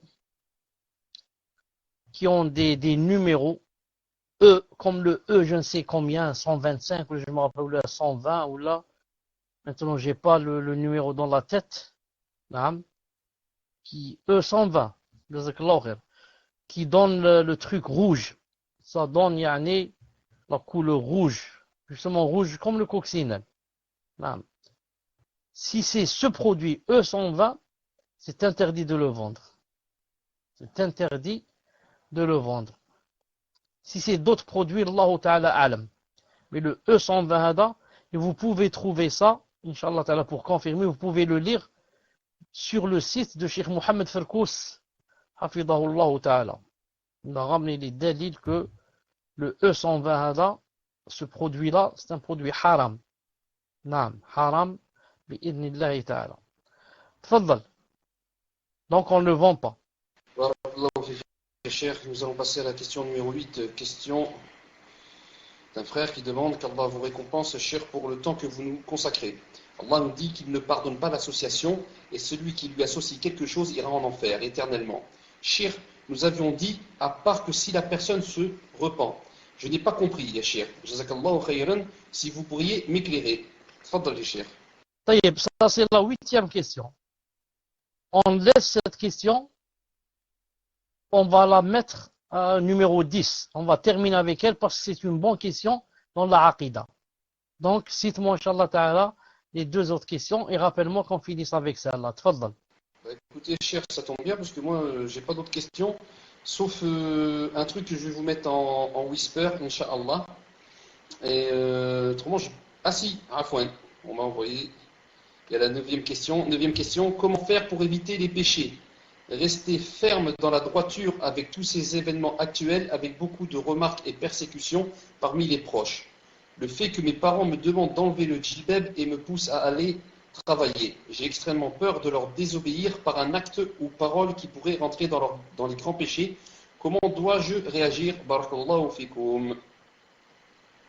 Tfaddal ya cheikh. Wa jazakallahu khair. La hawla wa la quwwata illa billah, wallah al-musta'an. Vous savez que le prophète alayhi salam a dit que la ta'ata li makhlouq fi ma'siyati al-khaliq. Et il a dit aussi innama ta'atu fil ma'ruf. Donc le prophète alayhi salam a bien montré que on ne doit jamais obéir à une personne si c'est au détriment de quoi? Pour désobéir à Allah subhanahu wa ta'ala. J'ajoute, même si ce sont les parents. Si c'est mon père qui me dit, Naam, va m'acheter de l'alcool, je ne lui achète pas. Naam, si c'est ma mère qui me dit, va m'acheter des cigarettes, je ne lui achète pas. Alors que c'est ma mère et c'est mon père. Et Allah Ta'ala m'a demandé d'obéir à mon père et à ma mère. Mais il m'a dit, attention, que tu leur obéisses dans quelque chose qui est haram et qui attire ma colère. Donc, si mon père me demande de lui acheter de l'alcool et ma mère de lui acheter de la cigarette, quand je leur désobéis et je ne leur achète pas, ça veut dire j'ai obéi à Allah Ta'ala et Allah Ta'ala est ravi de moi et content de moi et me donne des récompenses. Vous voyez? Je ne sais pas si vous avez compris.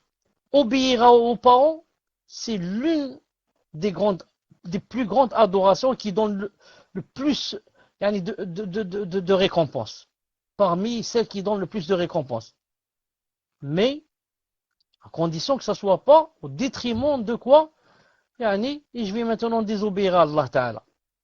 Et maintenant, si je fais le contraire, je leur désobéis à eux auxquels Allah Ta'ala m'a ordonné de leur obéir. Maintenant, je vais leur désobéir pour le visage d'Allah subhanahu wa ta'ala. Non, pour ravir Allah Ta'ala et ne pas le courroucer. Dans ce cas, je vais avoir des récompenses. Mais il y a une chose. Quand je désobéis à mon père, cela n'implique pas obligatoirement que je dois crier sur lui, ou l'insulter, ou le frapper. Non, il y a mille et une façons de savoir comment trouver avec sagesse, comment lui expliquer que je ne peux pas faire cette chose. C'est tout. Il y a Abi, je t'aime beaucoup, il y a Ummi, je t'aime beaucoup, Naam, et pour te prouver que je t'aime beaucoup, et que je veux t'obéir, et que juste pour cette chose je ne veux pas passer haram, je te donne la preuve, envoie-moi maintenant de Paris jusqu'à Marseille à pied. Je vais à pied t'acheter les légumes, naam, et t'acheter les fraises, et t'acheter les bananes et du poisson et revenir à pied. Je vais aller, pour te ravir, je vais aller à pied. Naam. Mais ça ne veut pas dire que quand je ne veux pas t'acheter des cigarettes, que je t'aime pas ou que je suis contre toi ou que je veux te désobéir. Je veux te dire seulement que c'est haram. Allah Ta'ala a dit c'est haram, naam, de fumer des cigarettes, c'est haram de boire l'alcool. Maintenant, si quelqu'un veut boire, si quelqu'un veut fumer, alors qu'il achète lui-même. C'est tout. Ne m'envoie pas moi. Naam, tu veux toi boire ou là, moi je te dis que c'est pas bien de boire, c'est haram, mais si tu veux boire, à la rigueur, ne m'implique pas. Ne m'implique pas, c'est tout, il y a Abi, c'est tout, il y a Ummi. Mais envoie-moi où tu veux, je t'achète avec mon argent et tout ce que tu veux, bi'idnillahi ta'ala. Non. Donc je voulais dire, maintenant, par rapport à enlever le djilbab et pousser à aller travailler, etc., ce ne sont pas des choses faciles. Enlever le djilbab, ce n'est pas une chose facile. Non. Et en même temps, des fois, certains ont des pressions et ont des choses. Et des fois, les parents, ils ont une certaine, ils ont des fois raison, dans ce sens où, par exemple, lorsqu'ils font cette chose, ils la font par peur pour leurs enfants. Quand je dis il a raison, c'est pas il a raison, ça veut dire il faut enlever le djilbab. Mais il a raison quand il a peur, c'est tout. Quand ton père ou ta mère ont peur que tu sortes, qu'il t'arrive des problèmes, etc., dans cette chose, ils ont raison. Qui n'a pas peur pour ses enfants? Qui n'a pas peur pour ses enfants? Mais, comme la plupart de nos parents, ils n'ont pas de science, ne connaissent pas bien la religion. Alors, ils ne cherchent pas à savoir, est-ce que cette chose est permise ou pas. Le muhim, il ne faut pas sortir comme ça pour qu'il ne t'arrive pas de problème. Le muhim, il faut raser la barbe pour qu'il ne t'arrive pas de problème. Le muhim, enlève le djilbab et met un jean pour qu'il ne t'arrive pas de problème. Et comme ça. Donc, ils ne voient pas, masakin, ils ne voient pas le côté religieux, le côté sentimental, c'est tout. Côté sentimental. C'est pour cela que, comme j'ai dit la fois passée, pour une réponse à une question pareille, si je dois enlever mon djilbab à cause de mes parents qui ont peur pour moi, etc., il faut carrément, je dis franchement, il faut contacter un savant qui peut donner une fatwa. Comme Cheikh Fawzan, la converti lui a demandé que les parents djilbab. Salam alaikum. Est-ce que vous m'entendez? J'étais déconnecté. Donc je dis, comme cette reconvertie qui avait demandé à Cheikh Fawzan, il a demandé une fatwa. Il lui a répondu que, parce qu'on lui a dit, si tu mets ces choses-là, on va te jeter dans la rue. Il a dit, Ma'lish, ma fille, patiente, couvre-toi d'autres choses, pas obligé de djilbab, mais d'autres choses. Couvre tes cheveux, couvre ton corps avec quelque chose de large, etc. Le temps que Allah subhanahu wa ta'ala te fasse une solution, que tu te maries ou bien tu deviennes majeur, ou bien que tu habites seul et comme ça. Ça, c'est qui peut donner une chose pareille? Un savant. Quelqu'un comme moi, je vous donne juste des conseils, mais je ne peux pas donner des fatwas. Une fatwa, il va enlever le djilbab à cause de tes parents et à cause du tort que maintenant lorsqu'ils défoncent les portes, lorsqu'ils font les perquisitions, lorsqu'ils cassent tout, je peux pas donner de fatwa, il faut contacter les savants bi'idhnillahi subhanahu wa ta'ala. Car je sais que toute chose en islam a une solution. Et que tout haraj est éloigné. Haraj, ça veut dire chose qui fait mal, contrainte, chose qui désagrément. Tout ça en islam, il n'y a pas. Il y a toujours une réponse de savant pour éloigner le haraj bi'idhnillahi ta'ala. Tfaddal. D'ailleurs, il y a une fatwa de Cheikh Ferkouz qui explique bien tout ça par rapport à ce que vous avez dit. Tout ce qui est désagrément, et ainsi de suite. Donc, je vais poser la 9e question, puisque celle-là était la 8e.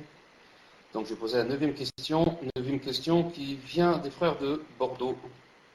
Le délaissement de la prière est-il compris dans l'associationnisme, dans les 7 péchés mortels? Je recommence. Le délaissement de la prière, évitez de m'écrire, parce que je pose la question. Le délaissement de la prière est-il compris dans l'associationnisme dans les 7 péchés mortels et les grands péchés majeurs que le prophète sallallahu alayhi wa sallam a cités? Je te rappelle, Akhi Mahmoud, que tu avais dit que tu allais envoyer quelque chose en whisper et que je n'ai pas encore reçu. Je passe un salam chaud aux frères de Bordeaux. Et qu'Allah subhanahu wa ta'ala préserve tous les frères et toutes les sœurs, bi'idhnillahi subhanahu wa ta'ala, surtout dans ces moments difficiles. Ensuite, hier, attendez si c'est hier ou avant-hier. Il y a un couple, j'ai oublié de leur demander de quelle ville ils sont venus de France. Mais un jeune, là. Attendez, je lis ça. Wasbak. Mahmoud, pour le whisper, c'est-à-dire, tu veux que je te réponde ou là tu veux, c'est possible de le lire qu'est-ce que tu veux, la réponse ou bien la permission de le lire? Qu'est-ce que tu veux exactement? Réponse ou bien permission de le lire? Ma fiche mouchkil. Pas de problème. Hier, quelqu'un est venu me voir, un couple, j'ai oublié de leur dire de quelle ville ils étaient, mais on va se rencontrer, Inch'Allah, aussi une deuxième fois. Vraiment, j'ai pas vu la sœur car elle était dans la mosquée, mais j'ai vu son mari, un jeune de 24 ans, 25 ans. Allah barak, il m'a rappelé, les débuts de la foi. Quand il y avait la douceur de la foi. Mon cœur, bi'idhnillahi ta'ala, a vraiment été secoué, bi'idhnillahi ta'ala. Surtout quand il a commencé à pleurer. Allahu Akbar, moi ça fait peut-être des années que j'ai pas pleuré. Mais vraiment, quand on s'est quitté, j'ai pas pu me retenir. Wallah al-Azim, depuis qu'on s'est quitté jusqu'à la maison presque. Subhanallah, pour ce qui m'a rappelé, les débuts. Maintenant les gens, qu'est-ce qu'ils ont? Du matin au soir, le hasad dans le cœur, la haine, vouloir critiquer son frère, vouloir le tomber, jusqu'à donner une impression que tous les frères de France sont comme ça. C'est pas vrai, ils sont pas comme ça. Pas comme ça. Celui d'hier n'est pas comme ça. Un frère, masha'Allah, tu sens que il est mieux que ton fils, bi'idhnillahi ta'ala. Même tu le connais pas, tu l'as jamais vu. C'est pas tous les frères de France, ni toutes les sœurs de France qui ont ce caractère de haine et de vengeance et de vouloir faire tomber les gens et vouloir que Allah ta'ala nous préserve. Al-Muhim. On était où? Peut-être que faut ce qu'on était. Le délaissement de la prière est-il compris dans l'associationnisme, dans les 7 péchés mortels et les grands péchés majeurs que le prophète a cités? Je dis. Le délaissement de la prière, ou plutôt la réponse à cette question, se base sur est-ce que le délaissement de la prière, c'est du shirk? Le hadith a cité que c'est du shirk. Il a cité aussi que c'est du kufr. Mais, est-ce qu'il parlait du grand shirk et du grand kufr? Ou bien du petit shirk et du petit kufr? Ou en d'autres termes, est-ce que lorsque le prophète a dit que celui qui délaisse la prière, il a fait le shirk. Ou bien il a dit la différence entre nous et les autres, c'est-à-dire les gens du livre, c'est quoi? Il a dit le délaissement de la prière. Lorsqu'il a dit que c'était du kufr, est-ce qu'il voulait dire kufr i'tiqadi ou bien amali? Kufr qui a rapport avec le dogme et l'aqida et le cœur, ou bien kufr qui a rapport avec le corps. C'est-à-dire juste, on n'a pas prié, on ne s'est pas incliné, on n'a pas fait ceci, cela. Ou c'est quelque chose qui a rapport avec le cœur. Comme le dit bien Cheikh Al-Albani rahimahullah ta'ala. Donc, d'après la réponse à cette question, on va dire s'il rentre dans les 7 grands péchés mortels et les grands péchés majeurs ou il ne rentre pas. Si on prend de l'avis de Cheikh Al-Albani rahimahullah ta'ala, qui va dire que ce n'est pas, il ne rentre pas dans le grand shirk et le grand kufr, qu'est-ce qu'il devient? Il devient seulement un grand péché. Il devient seulement un grand péché. Si on va prendre l'avis des autres, la plupart des savants, que ça rentre donc vraiment dans le grand shirk, et ça devient dans le kufr, et si on meurt sans prière, on ne va jamais sortir de l'enfer. Mais pour résumer et joindre entre les deux avis, on va dire que dans tous les cas, celui qui meurt et va rencontrer Allah Azza wa Jal sans prière, c'est vraiment grave pour lui, vraiment très très grave pour lui. C'est vraiment grave pour lui, même s'il croyait en la prière et en son obligation, mais l'a délaissé juste par paresse. Même si on prend cet avis de Cheikh Al-Albani rahimahullah et des 4 imams, grands imams entre parenthèses, mais comme dit Omar ibn Khattab radiyallahu ta'ala, il a dit la hadza fil islam liman la salata lahu. Il a dit celui qui n'a pas de salat en islam, il n'a rien. La hadza lahu. Il n'a aucune chance, aucune faveur, rien pour celui qui ne prie pas. Donc rencontrer Allah ta'ala sans prière, c'est vraiment très grave. Vraiment très grave. Allah Azza wa Jalla alim qu'Allah Ta'ala nous aide, car pour prier déjà, c'est Allah Ta'ala qui t'aide. Si Allah Ta'ala se détourne de toi et te laisse seul, tu vas abandonner la prière. Tu vas trouver qu'elle est très difficile et très lourde. Surtout lorsqu'il fait froid et surtout la prière du Fajr, la prière du Isha, etc. Donc nous, on devrait, toujours montrer à Allah Azza wa Jalla notre pauvreté à lui. Qu'on a besoin de son aide. Et quand Allah Azza wa Jalla aide quelqu'un, il lui facilite la chose difficile. Et la prière va te paraître très facile. Tu vas même trouver une joie à la faire. Subhanallah al-Azim. Tfadal pour donc l'autre question. Je voulais juste rajouter par rapport à ce que vous avez dit pour les frères et sœurs de France. Ça, c'est vrai ce que vous dites, et que ce sont eux le plus souvent qui sont sollicités pour des demandes de dons et font preuve de beaucoup de générosité et de beaucoup de gentillesse et de compassion envers leurs frères et sœurs. Voilà, c'est tout ce que je voulais rajouter. Donc on va passer à ce que je vous ai envoyé. Inch'Allah. Donc la question est, c'est un conseil. Donc la personne demande un conseil. Est-ce une bonne idée de déposer des prospectus contre Daesh dans les boîtes aux lettres afin de mes voisins? Est-ce une bonne idée de déposer des prospectus contre Daesh dans les boîtes aux lettres de mes voisins musulmans et non musulmans, ou cela pourrait-il me porter préjudice? En général, c'est une bonne idée.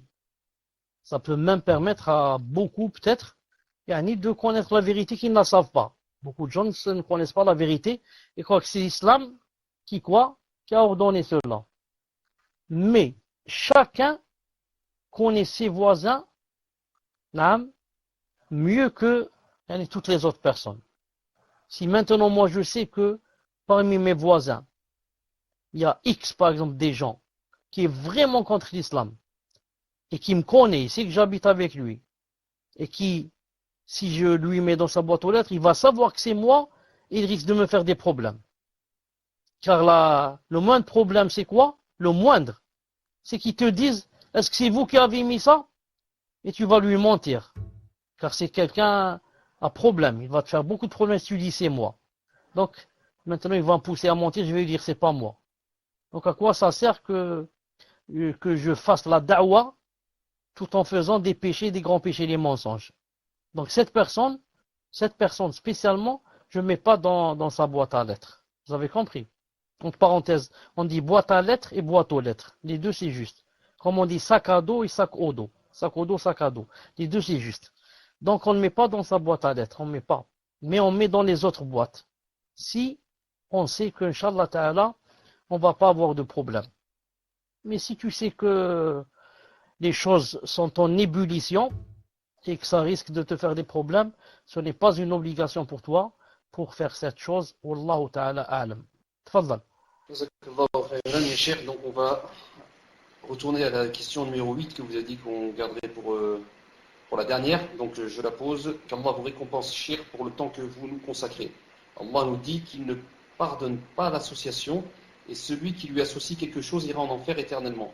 Cheikh, nous avions dit à part que si la personne se repent. Je n'ai pas compris, ya Cheikh, jazakallahu khayran, si vous pourriez m'éclairer. Donc je rappelle que c'est la dernière question. Jazakallahu khayran.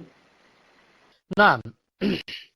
Donc à part les versets où Allah subhanahu wa ta'ala a dit que Inna Allah la yaghfiru an yushraka bih wa yaghfiru ma duna dhalika liman yasha. Les versets où Allah ta'ala a dit que Allah ta'ala ne pardonne pas que on lui fasse l'association et qu'il pardonne à part ça à qui il veut. Il a dit aussi, je mets le verset ici, une seconde, taïb. Je ne peux pas écrire, attendez, je vais voir pourquoi je ne peux pas écrire. Voilà, maintenant je peux écrire. Il a dit aussi, ce verset, وَلَقَدْ أُوحِيَ إِلَيْكَ وَإِلَى الَّذِينَ مِنْ قَبْلِكَ لَئِنْ أَشْرَكْتَ لَيَحْبَطَنَّ عَمَلُكَ وَلَا تَكُونَنَّ مِنَ الْخَاسِرِينَ. Donc il a dit ça à qui? Au prophète alayhi salam. Qu'est-ce qu'il lui a dit? En effet, il t'a été révélé à toi, Muhammad alayhi salam, ainsi qu'à ceux qui t'ont précédé, que si tu donnes des associés à Allah, ton œuvre sera certes vaine et tu seras très certainement du nombre des perdants. Donc écrivez numéro 1 si vous voyez ce que j'ai écrit. Donc ici le khitab, Allah Ta'ala parle à qui? Par sa meilleure créature, par le prophète alayhi salam. Il lui dit, écoute, il t'a été révélé, ainsi que ceux qui t'ont précédé, que toi, ya Muhammad, toi, si tu donnes des associés à Allah, ton œuvre sera vaine, tout ce que tu as fait sera vain. Et tu seras des nombres des perdants Yawm al-Qiyamah quand tu vas me rencontrer. Donc, qu'en est-il par rapport à nous? Comme j'ai dit tout à l'heure, c'est pour ça que le shirk, c'est vraiment le plus grand péché des péchés. Al-Muhim. La question, il a dit, mais je ne comprends pas, à part, lorsque j'ai dit, à part si la personne se repent. Je n'ai pas compris ça. Je vais te faire comprendre d'une façon très simple, bi'idhnillahi subhanahu wa ta'ala. C'est-à-dire que, tant que tu n'as pas rencontré Allah Ta'ala avec le shirk, tu es mort sur le tawhid, Allah Azza wa Jal peut te pardonner tout ce que tu as fait comme péché, à condition que tu n'as pas fait, tu n'es pas venu vers lui avec le grand shirk. En d'autres termes, si dans cette vie, maintenant que tu vas vivre 20, 30 ans, 40 ans, une personne va être chrétienne, va être bouddhiste, va être, je ne sais pas, elle adore les tombes, non, elle adore je ne sais quoi, non, même si elle va rester sur ce shirk pendant des années, mais non, elle va faire la tauba avant de mourir, soit une année avant de mourir, 10 ans, 5 minutes avant de mourir, al-muhim, elle ne doit pas rencontrer Allah Ta'ala avec le shirk, c'est-à-dire elle doit se repentir, et il faut qu'elle fasse le repentir ici, il faut qu'elle fasse le repentir si elle a fait le shirk. Si c'est comme ça, Allah Ta'ala peut lui pardonner tous les péchés, tous les autres péchés, si elle meurt, si elle le rencontre avec les autres péchés, la zina, l'alcool, Allah Ta'ala peut lui pardonner s'il veut. S'il ne veut pas, il le fait entrer en enfer, il le fait sortir, il le purifie, il le fait sortir. Par contre, s'il le rencontre avec le grand shirk, c'est très grave et trop tard pour lui. Il ne lui pardonnera pas. Donc, conclusion. Faire le shirk, c'est très grave. On parle du grand shirk surtout. faire le grand shirk, c'est très grave. Mais c'est encore plus grave si on meurt avec le grand shirk. Mais si par contre on a fait tauba, on se repent, comme j'ai dit ici, on se repent, il n'a pas compris qu'est-ce que ça veut dire sauf si on se repent, mais si une personne se repent, après avoir fait le grand shirk, et meurt en étant en état de repentance, il n'y a pas de problème. Allah Ta'ala dit il n'y a pas de problème, Inch'Allah Ta'ala. Les autres péchés, ou bien je les pardonne carrément, ou bien, si je ne pardonne pas, je fais rentrer en enfer, je purifie la personne et je la fais rentrer au paradis. Mais par contre, s'il fait le grand shirk et meurt dans l'association, celui-là, il sera jeté éternellement en enfer et je ne lui pardonne pas. Mahmoud ibn Hassan demande à la personne si elle a compris ça, car c'est très important, sinon je lui réexplique, bi'idhnillahi ta'ala, j'attends un peu que tu me rendes la réponse. Donc, Abdelaziz, vu que le frère est avec toi de Bordeaux, est-ce que vous avez compris? Inch'Allah. Donc, par contre, cher, juste une précision que Abdelaziz m'a envoyée concernant les prospectus à donner aux non-musulmans. Est-ce que vous pouvez préciser par rapport au fait s'il y a des versets en arabe dessus? Barakallahu fik cher, et j'attends la réponse de Abdelaziz. Fadal cher. Le prophète sallallahu alayhi wa sallam, quand il a envoyé autrefois à César et aux autres, les rois, même les kuffars, il leur a envoyé des missives, il envoyait des versets à l'intérieur. Mais, puisque maintenant, même je crois qu'autrefois, il n'y avait pas ce qu'il y a maintenant, de la rage, de l'islamophobie, etc., et que certains peuvent faire des choses avec, ce serait mieux d'envoyer seulement en français. Verset, page Surat Kada, verset numéro Kada, en français. C'est mieux. Car même si c'est en arabe, ça ne va pas servir à grand chose. Car le français ne comprend pas l'arabe. Alors pourquoi tu lui as écrit en arabe? Ajoutez à cela qu'il peut en faire des choses qui ne sont pas bien. Donc le but étant qu'il comprenne le contenu. Et lui, il comprend en français. Donc je crois que ce serait mieux de ne lui envoyer qu'en français. Wallahu azza wa jal a'lam. Tfaddal. Je me suis trompé, oui, c'était pas les frères de Bordeaux, c'était la personne qui nous a... Non, j'ai confondu avec la question. Donc la personne qui a posé la question, est-ce qu'il peut nous dire s'il a compris ou pas en PV? Est-ce que ce frère qui nous a posé la question peut nous dire est-ce qu'il a compris ou pas en PV sur le repentir? C'est-à-dire, lorsqu'on a commis du shirk et on s'est repenti, est-ce que cette personne peut nous dire si elle a compris ou pas en PV? Barakallahu fikoum. Cher, autrement, pour moi, c'est fini. Alhamdulillah, je n'ai pas d'autres questions. Barakallahu fik pour ce cours très profitable et pour ces questions, réponses très profitables aussi. Donc, il dit, Akhi, ce que j'ai pas compris, c'est que si la personne, par exemple, jure sur autre que Allah et se repent, donc il se peut qu'Allah lui pardonne. Fadali cher. Cette personne, pour dire la vérité, elle me fait rire. Non. Chauffe, ya Akhi. Akhi Karim. Akhi, si tu m'entends. Non. Chauffe, tu poses la question. S'il jure sur un autre et se repent, est-ce que Allah Ta'ala lui pardonne? Alors que moi, tu m'as bien entendu dire que s'il est chrétien et il se repent, Allah lui pardonne. Et j'ai bien dit, s'il est bouddhiste, il va adorer qui? Les statues. Chapati, patacho, et il fait la touba. Allah subhanahu wa ta'ala, j'ai dit, lui pardonne, s'il est sincère. Et toi, tu demandes maintenant s'il jure par un autre par Allah, s'il lui pardonne ou il lui pardonne pas. Non. Mahmoud, je te donne le micro. Vu que, bien sûr, Allah Azzawajal pardonne de tous les péchés, il suffit de se repentir avant. Le fait même le fait de jurer par Allah Azzawajal ne rentre pas dans la grande association. Je vous ai pas entendu à la fin parce que ça coupait chez moi. Donc je pense que c'est ça ce que vous me demandez. S'il se repent, il est sincère. Est-ce que d'après toi, s'il fait, il jure sur un... Est-ce que vous m'entendez? Subhanallah al-Azim, j'ai eu des difficultés pour prendre le micro. Est-ce que vous m'entendez? Ah, vous m'entendez, alhamdulillah. Donc, voilà, c'est ce que je voulais la réponse. Quand on jure Naam, sur quelqu'un au lieu de jurer sur Allah. On a fait du shirk. Mais c'est une petite association, c'est pas la grande. Et quand on est bouddhiste ou bien on est chrétien, on a fait la grande association, la pire des associations. Celle-là, la pire des associations, si la personne se repent avant de mourir, c'est-à-dire maintenant qu'elle est en vie, si elle est sincère, Allah Ta'ala lui pardonne. Alors, comment Allah Ta'ala va-t-il pardonner la grande association et il ne pardonne pas la petite association? Naam. Donc, réponse, Allah Ta'ala pardonne naam, la petite association puisqu'il pardonne la grande association bi'idnillahi azza wa jal. Voilà, Inch'Allah Ta'ala, pour aujourd'hui. On va se rencontrer lundi, Inch'Allah Ta'ala, si je suis disponible. Vous me suivez sur Twitter bi'idnillahi Ta'ala.